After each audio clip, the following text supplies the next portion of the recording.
How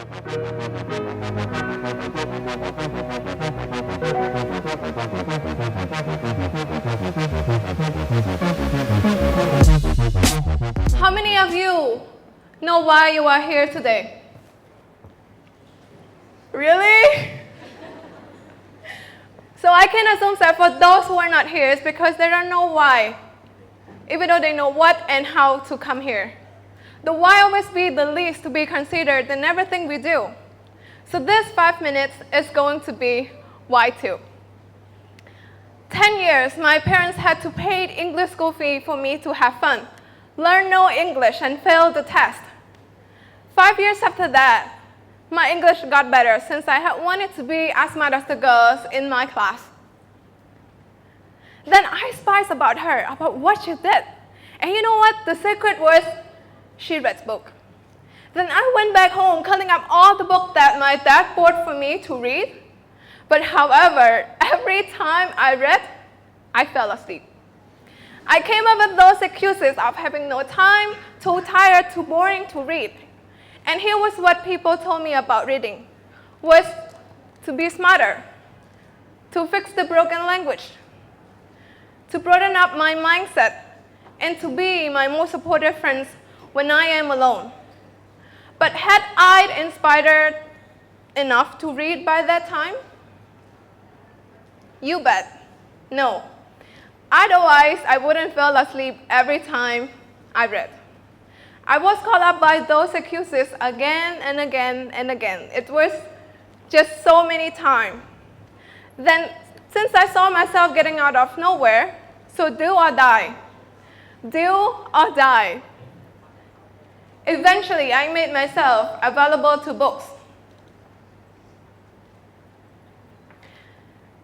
And people told me about everything and about readings and everything, but I let alone all of those ordinary, not inspiring reasons.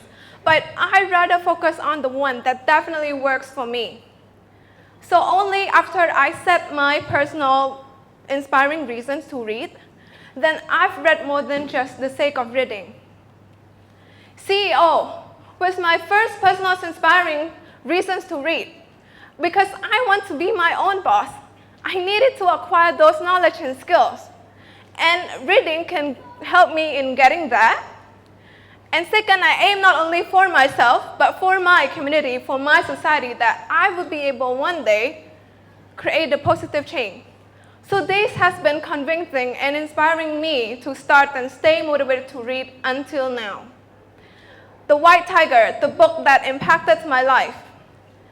On the surface, it's about India, multifaceted populations and culture. But the math beneath, it's full of complex psychological analysis of a man who wants to break free from the system in becoming a successful entrepreneur.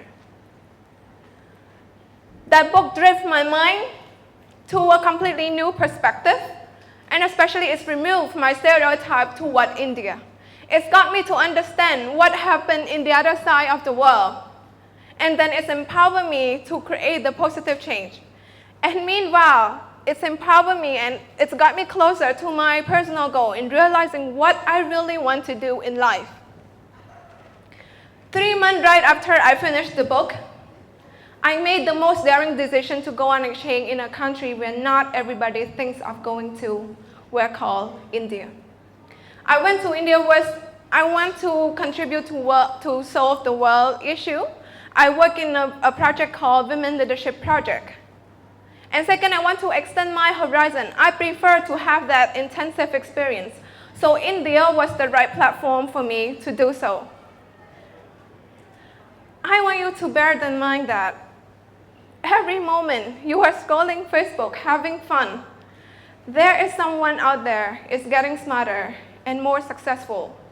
So don't let your excuses stop you from achieving the life that you deserve. Be stronger than your strongest excuses. This is an exercise for you to go back home. I want you to seek for an inspiring whys you have to read right now. And it must be related to your personal goal, your personal desire. Then they will automatically kick your butt to seek for how to. Because me personally, With those inspiring reasons, it's got me to read and change my life while I was able to change 100 young students in India. And because of those creature called book, I am here today, living with purpose and clarity, having the privilege in sharing my idea with hundreds of you, apparently. So make love with your life, make love with books. Thank you. Thank you.